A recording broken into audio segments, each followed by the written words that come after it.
Hello everyone, এটা ছিল আমার লাস্ট কলেজ ফেস্টের ডে 2 আর আমি এখন তার জন্য রেডি হচ্ছি। অনেস্টলি সেদিন মুডটা একদমই ভালো ছিল না, বাট তাও রেডি হতে শুরু করে দিয়েছিলাম। আর মেকআপ আমার কাছে থেরাপির মতো কাজ করে।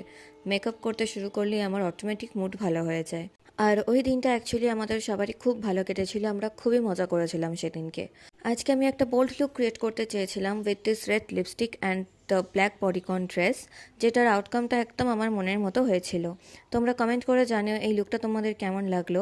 And here are some clips of my college fest.